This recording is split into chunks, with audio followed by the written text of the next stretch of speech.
Hello and welcome back. So this is the first mock draft I've done this season, and what I wanted to do, instead of live streaming it and boring the hell out of you all for over an hour, I figured I'd treat it with the same analysis perspective and style that you get normally on this channel, and go through it line by line and sort of walk you through how everything worked out and where the value pockets were, and try to show you the strategy. So just as an introduction here, this whole thing was done as an exercise to try to implement the strategy and show you guys step by step how it works and where you want to pick these guys for where they will slot in your overall strategy.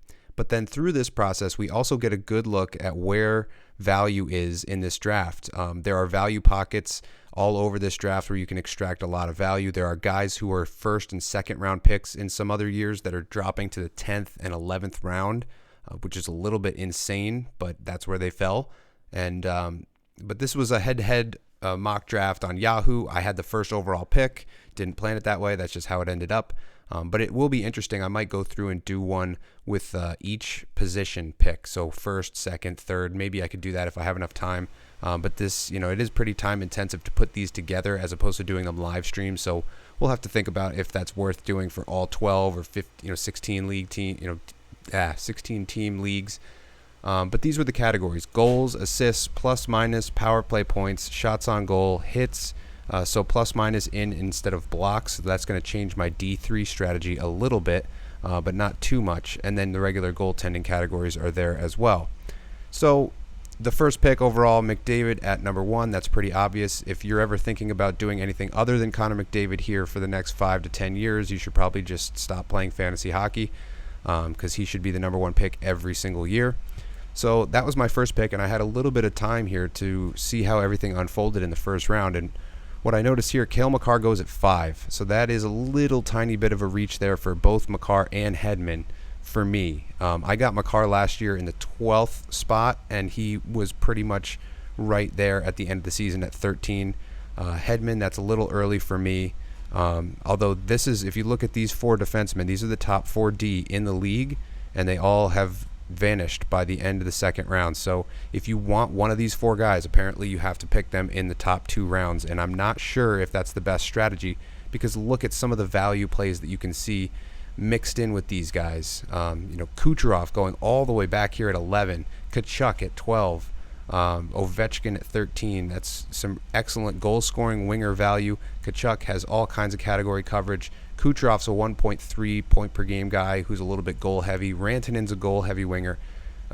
He's listed as a center. I think he had dual position eligibility last year. But you have a lot. Mitch Marner going all the way back here. Huberdeau. I mean, there's Patrick Kane down here. I believe that's 30 and then 31 for Kane and Gaudreau. So look at the value you have in this range. I wouldn't necessarily waste that value on these 4D in this particular range.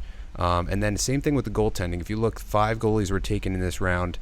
Vasilevsky's right here. That's a little early. If you followed my draft video, the first video in the draft series, don't draft a goalie in the first 2 rounds.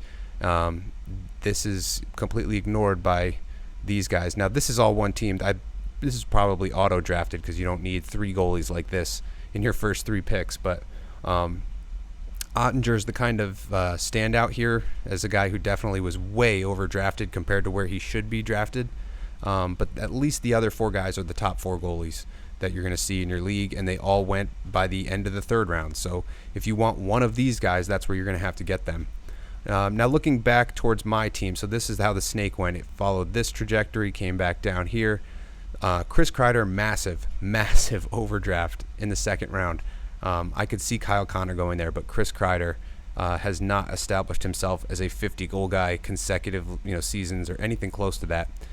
But I went with Artemi Panarin in this range, and I'll explain that in a second. Right after that, I went with Ekblad. So what I'm thinking about here is I want a point-producing winger, but I have the 2 picks over, 2 picks in a row. So I have the end of the 2nd pick and then the first pick in the 3rd round. So I knew I was going to go with 1 elite defenseman, following my rules about elite defensemen there.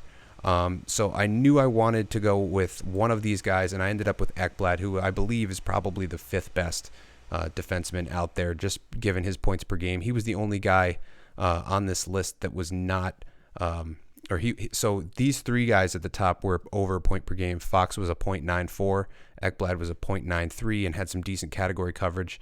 He's a goal-heavy defenseman with some good power play numbers. So I went with Ekblad there. Now with Panarin, I could have gone Pastrnak, as you'll see here, and I probably could have gone Brady Tkachuk.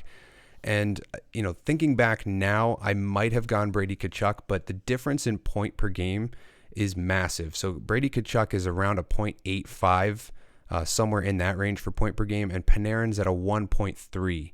So I do know that, Brady Tkachuk has a lot of hitting potential, covers a lot of different categories, and that team is very improved. So I like a lot of what's going into that file, but I didn't go there just because of the differential in point per game and specifically assists per game, also with Panarin racking up assists and power play points and a lot of the other categories that you're going to need.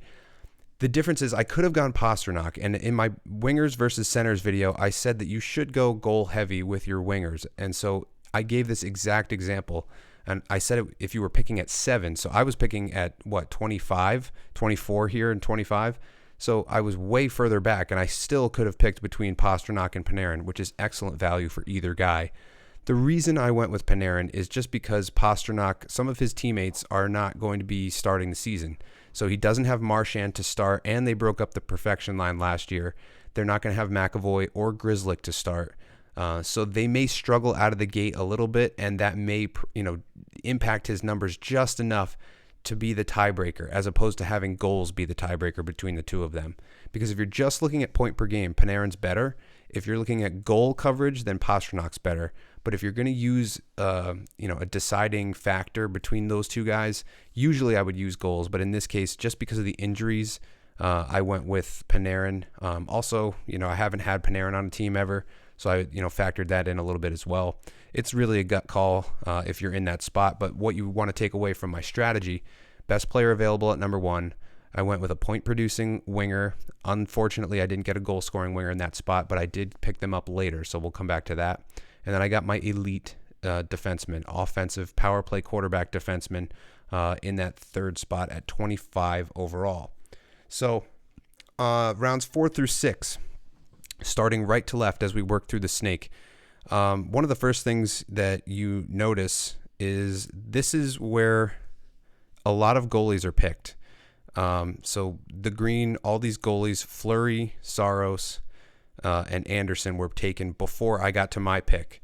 So these guys were unavailable. I probably would have gone Saros if I had the opportunity. I would have maybe gone Anderson over Demko just because of the wins, but I didn't end up doing that. And then if you look at some of these other goalies, some of them don't belong here. Swayman does not belong here. Binnington, Knight, they don't belong here. These guys are decent value deep in the 6th round. So you're getting Jack Campbell with exposure to Edmonton and their winning potential. You're getting Jari, who I highlighted as one of those top 6 goalies in my goaltending targets video, and you're getting him at the end of the 6th round. So that's really good value if you can get these guys here. Kemper's good value here. Bobrovsky's decent value there, depending on how you feel about him. But as we go through and go back to my picks, I picked Demko here. Very start heavy, 65 plus starts, so that's what you're going to get with him. Second half of last year, he had a really good save percentage, but it was bogged down by the first half or the first 20 some odd games with Travis Green. So he ended up with a 915, but I expect that to go way above a 915 next season. So he's my G1 off the board, and I reached a little bit on him to get him in the 4th round, but I did so because I knew that I wasn't going to be picking until here, which was pick 72. And by then, if you notice, it goes this way, down, over, and then back this way. So at this point, all of these goalies are gone. So I didn't want to miss out on one of these goaltenders because I do want one of these guys as my G1. Now, I could have, if I had a pick a little bit earlier than 72, I could have waited and gotten Jari. But again, this is the end of the 6th round. That's kind of the absolute last possible option where I could have gotten my G1, and I didn't want to risk it there, so I took one there. And then I ended up getting my second elite power play quarterback defenseman here. Now, if you look at some of the D I left on the board, Carlson could have gone there. Very safe option. Access to that power play in Washington, usually a little bit more goal heavy. But Chris Letang, the difference there was his hitting numbers. He hits over 2 hits a game, which is very high, and you don't have to worry about blocks in this league, so I didn't really think about going for a specific hits and blocks guy. But what I wanted to do there, you choose Letang for his high floor. He's usually right around the same range, that 0.85 to 0.99 maybe. I don't think he's a guy who's going to go over a point per game, but he's in that range, and he's usually solid. He's stuck in that range. And then on top of that, his hits coverage, 2.19 hits per game. He's a top power play quarterback, 2.7 shots per game on top of that. And as I mentioned with the power play numbers, 0.3 is that number that you want, power play point per game average. He's at 0.28, which is what you want. So that's around a 20 power play point pace for the season. So, these two guys, Ekblad and Letang, they're my elite power play quarterback defensemen. I'm happy with that. I have my G1, I have my top center, and I have a point-producing winger in Panarin. So I feel really good about where I'm at here. I have 2 elite D, a G1, and 2 really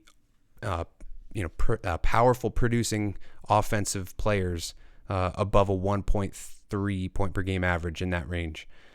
As you look through this list of players and notice where some of these guys are going, there's some guys that I don't think belong here. I mentioned Swayman and Binnington. I don't think Fiala belongs here either. Maybe a good spot to get Laine. If you're looking to get that potential, 40-goal potential plus access to Gaudreau at the same time, that's pretty decent value. Quinn Hughes in the 5th round, that's good value. Morgan Riley as well. Philip Forsberg's good value there. I like a lot of these plays. There's just some that don't necessarily belong in this range. So there is value to be had, but this is typically in the range where people start deviating from best player available and start filling out their rosters a little bit more. So let's take a look at rounds 7 through 9 and what ended up happening here. So as my last pick, I picked Roope Hintz.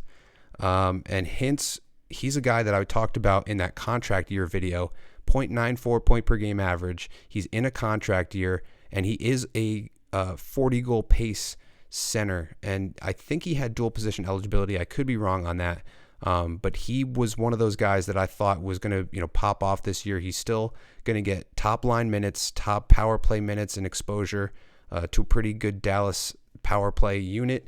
And then on top of that, I follow it back up with William Nylander, who I also like, and I've had him a couple times. He's usually in that 0.8 to 0.95 range in terms of point per game average. So I do typically like to get him because he can be had in that 7 to 9 range as opposed to some of these other guys. And he's getting you exposure sometimes to that top Leafs power play, but he's also in the top 6 there. So that's really good for your point production. But the first thing I noticed after making these 2 picks is that Jack Hughes and Brad Marchand went right after. And if I had it to do over again, these are the 2 guys I would have taken. So if you scratch out those 2 picks that I just did, Hintz and Nylander, and you put in Jack Hughes and Brad Marchand, then I absolutely love my team so far. I don't dislike Hintz. In fact, I like him a lot. I like Nylander a lot. But I am much higher on Jack Hughes than I am Roope Hintz, and I'm much higher on Brad Marchand when he's healthy. Now, he's not going to be healthy to start the season, but he's usually a guy who heals pretty quick, and by the second half of the season, not even by maybe 2 months into the season, he's going to be value for whoever you can get, whoever gets him in this 7th round range. That's insane value. He should be a first rounder if he's healthy. So for him to drop to the 7th is insane.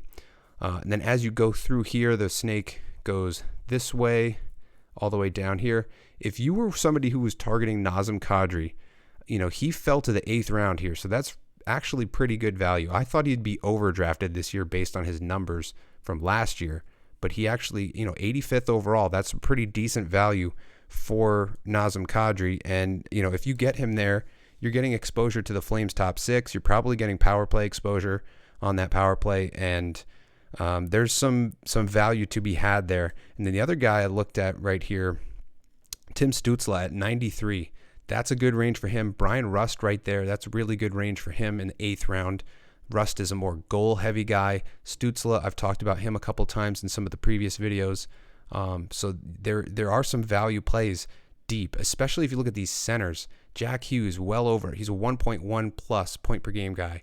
John Tavares in the high 0.9 range. Kuznetsov in the high 0.8, low 0.9 range. Joe Pavelski, mid 0.9 range. Kadri, well over a point per game. He was like 1.2 last year. Stützle, he has a lot of potential baked into his file.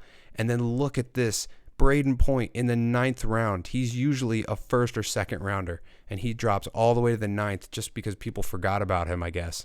And then Scheifele here, that's actually kind of where he should go. I've overdrafted him before in the 5th round and didn't really like that. Josh Norris, I really like here in the 9th round, right after him, or right before him. So these are the centers you can get this deep. And this is why in that wingers versus centers video, I said wait on centers, because look at the value you can find in this 7 to 9 range with these centers. And then if you look at the defense here, this is why I said pick those elite defensemen before this range, because none of these guys are, some of them are elite players like Miro Heiskanen, but they're not the same caliber of elite power play offensive producers. Weegar, good, not great. Doughty, he could have a really good season. He's been trending in the right direction as the Kings have been more competitive. I've mentioned Dahlin before. I do think he has a good year, but I would pick him as a D3, not necessarily a D2. Trouba is a D3. Burns could be a D2 depending on what you have. Werenski's a D3. Pietrangelo, Theodore, I've mentioned them before. I mentioned Heiskanen in the defenseman video. Bouchard, I've mentioned before. So these are the caliber of defense you can get in this range. So this is what you're looking at if you're trying to go for, pushing your D back a little bit in the draft, which I wouldn't necessarily suggest. But if you have 2 already, you want to get that 3rd, this is the caliber of guy you're going to get. As the snake goes this way and follows this path, I end up here.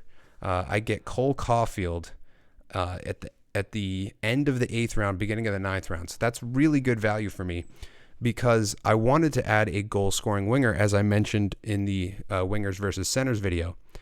Now, I remember last year, Trevor Zegras, his hot take was that Cole Caulfield would score 40 goals. And it didn't happen last year, but after the coaching change, Cole Caulfield put up a .625 goal per game average after that coaching change when Marty St. Louis was in charge. If you prorate that over 82 games, that's a 51 goal pace. So I had a couple people on my channel asking for second half of the year statistics. I'll be working on that this week. But if you're looking at just that bump after the coaching change with Marty St. Louis, he's at a 50 goal pace and you can get him in the 8th round. So, if he's there in this range, I would absolutely take a stab at Cole Caulfield because he's a unicorn in the sense that you can get 50 goal potential this deep in the draft. You won't find that ever anywhere else in this draft because 50 goal guys, look at Chris Kreider. He was drafted in the 2nd round because he had already put up 50 last year. He's probably not going to get 50 this year. I would give Cole Caulfield a higher probability of hitting 50 this year than Chris Kreider, and you could have Cole Caulfield in the 8th round. And if he doesn't hit 50, it's not the end of the world because you only wasted an 8th round pick on him. So right after this Cole Caulfield pick, I go Jesper Bratt. That's giving me, Jack Hughes exposure, despite the fact that I completely whiffed on Hughes earlier. But Bratt had a .96 point per game average last year, and he's in a contract year this year again. So he signed a 1-year deal, and he will be back as a contract year bump candidate. So he's a guy that I look to target here in the 9th round. That's really good value. I might, if I didn't already have 2 really good centers, I probably would have taken Braden Point here, but I did have McDavid and I had Rope Hintz, so I wasn't looking for a center. But as we go to the next set here, the next guy I got was a center, and it's Evgeny Malkin. So,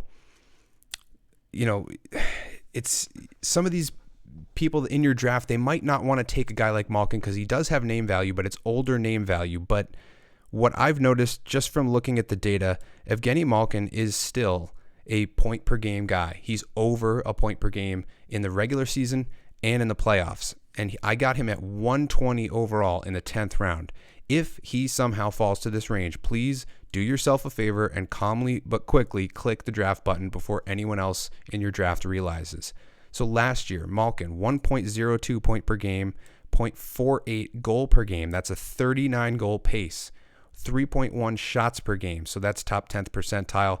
an insane 0.48 power play points per game average. That's on pace for 39 power play points in an 82 game season. That was fifth in the entire league behind Panarin, Draisaitl, McDavid, and Kucherov.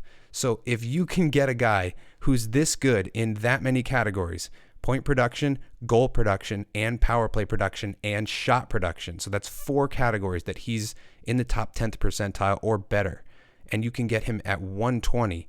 It doesn't really matter that he's been injury prone because he had 41 games played last year. That's not a crazy amount.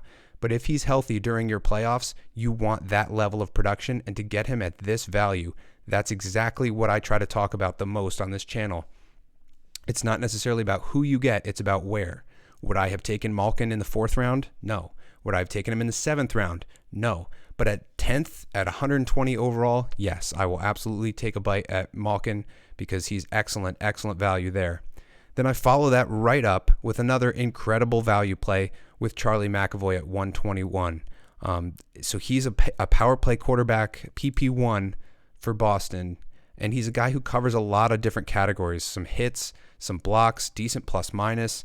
He gets some shots, not a crazy amount, but he's a pretty well-rounded defenseman. He's usually in the 50 to 70 ranking range at the end of the season. And to get him again at the 11th round, 121 overall, is incredible value.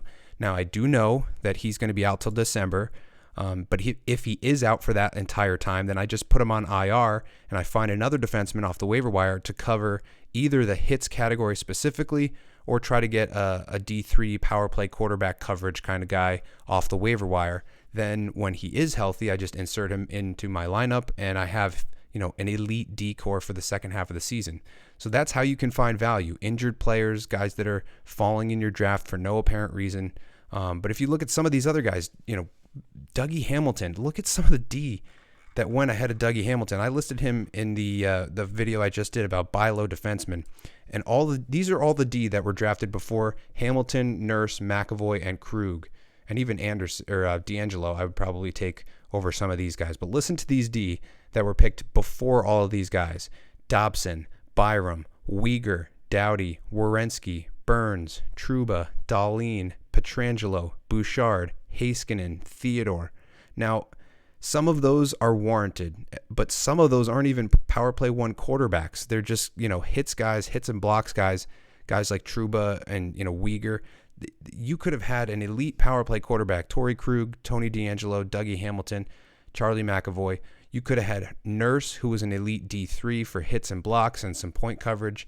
You could have had, any of these guys, even some of these guys at the bottom. Tyson Barrie, if he ends up taking that Edmonton power play spot from Bouchard and you get him in the 12th round, that's value. Seth Jones, I wouldn't really go there in this league because there's plus minus. John Klingberg, power play exposure.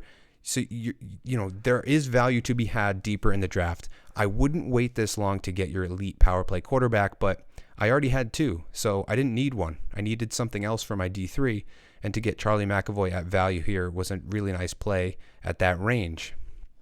So as we move forward, the next pick that I did, 12th round, Linus Ullmark. So he's an elite timeshare guy, as I mentioned before. Him and Swayman split last year, 41-41 start-wise. So they're going to play almost the same amount of games. And if you notice, Swayman went early in the top 3 or 4 rounds.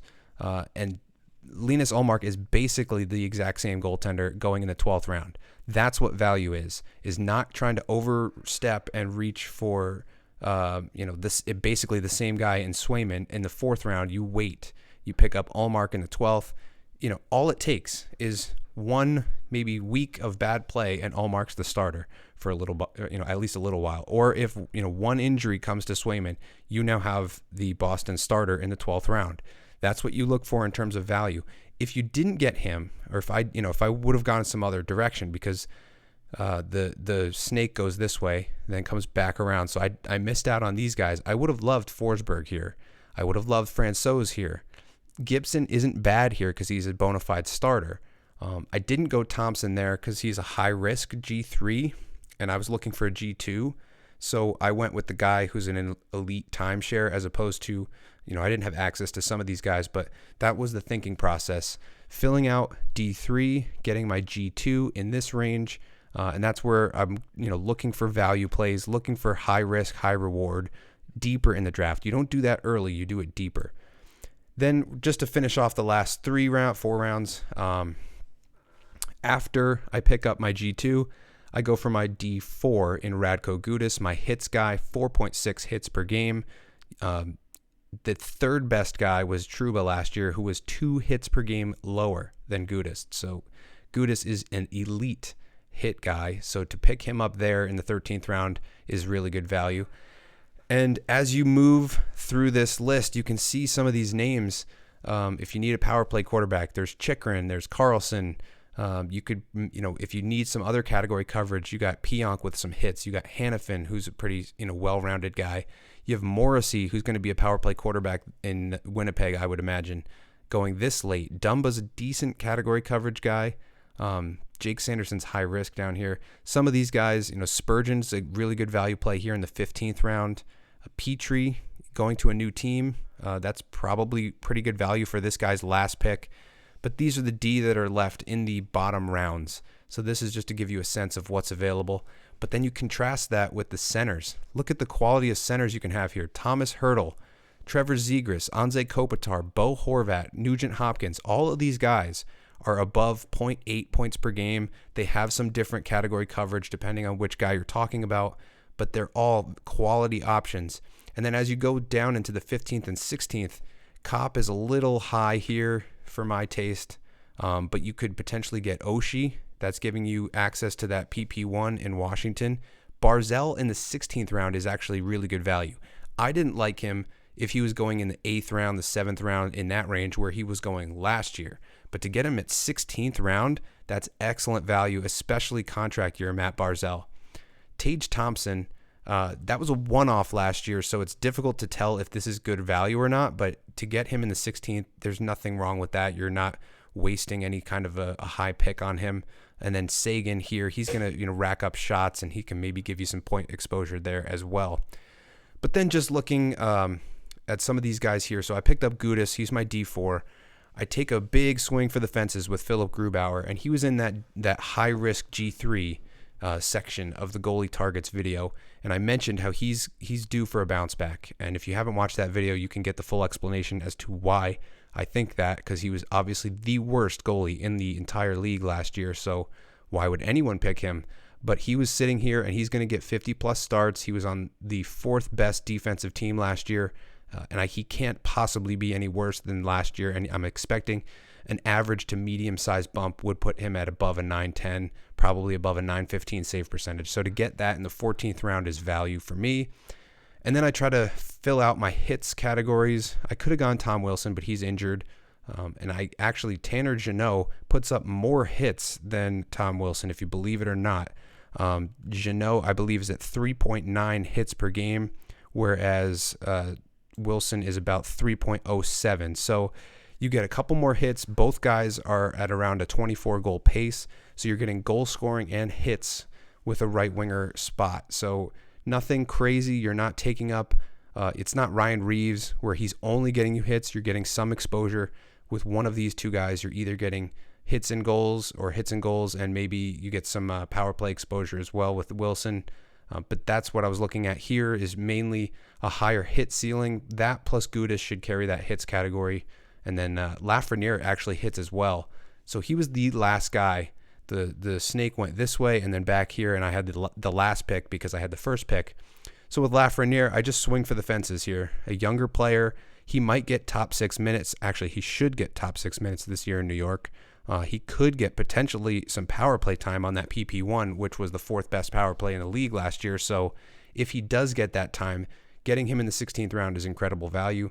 If he doesn't, then I can just drop him and pick up somebody and have an extra waiver spot to try to play the schedule a little bit during the course of the season. And I'll get into some of that playing the schedule a little bit later. But one thing, even if Lafreniere doesn't get that power play time, in the last 2 years that he's been in the league, he leads the Rangers in even strength goals with 26. And in terms of former first overall picks, he hit 25 goals at 5-on-5 before guys like Hall, Hughes, Patrick Kane, Nate McKinnon, Nugent Hopkins, Stamkos, Tavares. None of those guys hit 20 by the time Lafreniere hit 25. So he's significantly outpacing some of the best names in the game in terms of 5-on-5 goal production. So if he does get on the power play, that's excellent value there. But let's take a look at the entire team. Let's just sum this up a little bit at the end here. What you see, I'll give you a little bit of a key for why the coloration on some of these. For goals per game, the green is a 40-goal pace. The yellow is a 30-goal pace. For assists, this is top 10th percentile in the league, or amongst skaters that played above 10 games. So the threshold for all of this data was a minimum 10 games. So this assist per game, that's top 10th percentile. Here, this green is above 1 point per game, and yellow is between 0.85 and 1 point per game, which would usually signify, relatively high offensive value for these players. Plus minus, anything under, even is red. So these guys are all below even. Caulfield, the reason I went with him is obviously the goals and the potential bump in his play from year 2 or year 1 to year 2, depending on how you categorize it, because he did play a couple games the year before. These shot numbers, this is all top 10th percentile. Same with, actually, this is all above that 0.30 number that I've been giving out the last couple of videos, that 20 power play point pace. The hits number, this is top 10th percentile. And what you'll notice here, you have 2 really big hitters, and then you have this 2.19. That's actually Chris Letang. So he was my elite D2, and he was giving me that level of hits exposure. So another reason as to why I went there. So as we look at everything here on the screen, have I followed the data draft strategy? So let's go through it line by line. Do I have 2 elite defensemen? Yes, I have Ekblad and Letang. You could argue McAvoy is an elite defenseman as well. So yes, check that off. Did I pass on the goalies in the first 2 rounds? Yes, check. Did I get my goalies in the ranges listed in the goalie video? Yes and no. Mainly yes. I did reach a little bit into the 4th round to get Demko. I did that for a specific reason that I gave you earlier.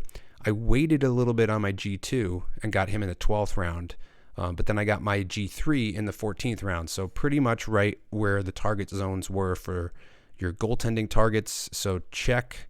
And then did I prioritize goal scoring wingers over centers? Yes and no. I had to go McDavid at number 1. No reason to go anywhere else with that pick. I could have gone Pastrnak over Panarin, but I didn't. And I listed the reason why I did that because of the potential injuries to some of his teammates in Boston.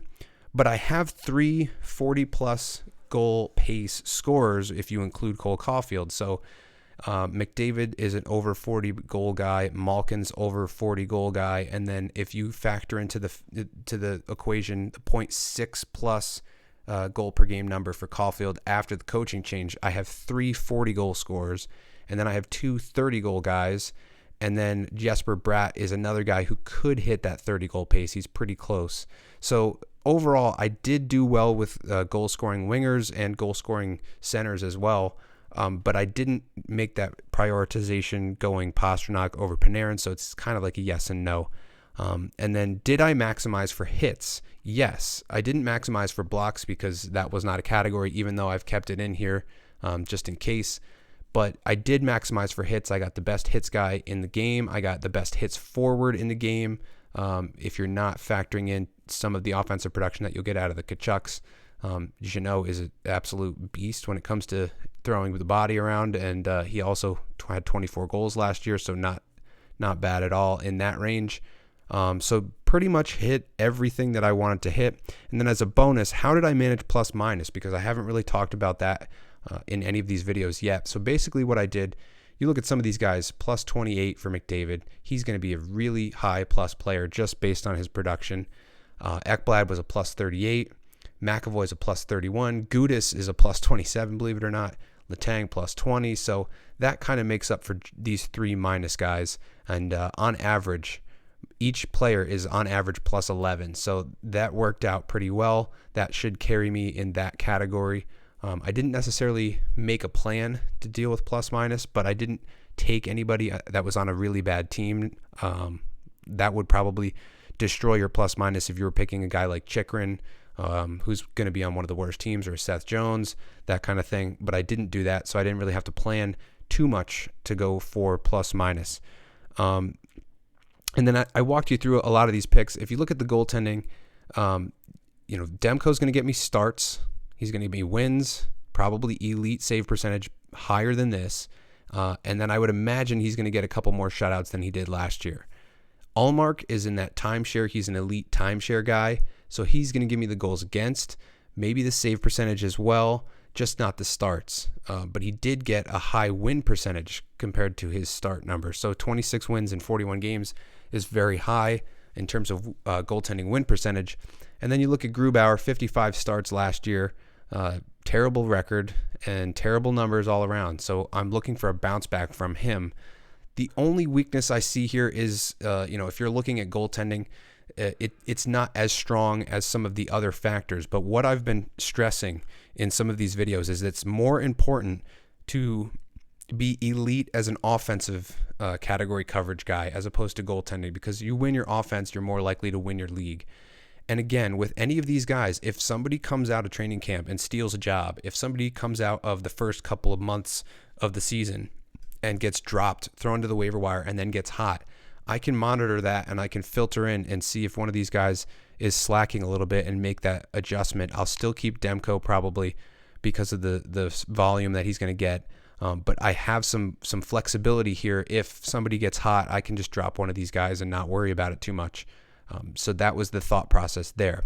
But basically, I went through and got everything that I needed to get, and I found some value, deep pocket plays like Malkin and McAvoy. I got my defense core. I got my hit guy. McAvoy is an excellent D3, D2, and Chris Letang, who also puts up hits.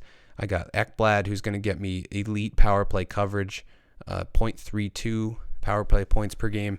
Again, if you look at Malkin and Panarin and McDavid, 3 of the top 5 power play producers last year are on my team. So I'm probably going to win that category no matter what, just given those 3 guys. And then you add to that a guy like Nylander, a guy like Hintz. There's just no way that anybody's going to come at me in that power play category. And then the same thing with goals, I would venture to say, because I have, again, 3 40-goal guys, 2 30-goal guys, and that, is going to be very difficult to try to come at me in the playoffs and try to match that production. So this is what you're trying to do. You're trying to get guys and, corner the market on some of these category coverages. I should be able to nab hits. I should get power play points, definitely shots. Look at all these top 10th percentile shooters, 3.9, 2.6, 3.1, 2.8, 2.9, 2.7, 3.1. A lot of offensive production, a lot of shots, power play points, etc. This is basically what the strategy looks like at the end when you finally put your team together. And then again, if Lafreniere doesn't work out, I can factor in a waiver spot and just play the schedule with that. If I don't want somebody, maybe if Jesper Bratt comes out and starts to suck, I can, potentially use that as an open waiver spot. But this just gives you a general sense of what the strategy looks like as you're moving through your draft. I hope you enjoyed this mock draft. It was a little longer than I wanted to go, but there was a lot to cover, and it's a great deal shorter than if I just live streamed the whole thing, because that took well over an hour. So hopefully you got some value out of this video. If you did, just give me a like and a subscribe, maybe leave a comment down below. I always like responding to your comments, but thank you again for watching, and I'll see you in the next one.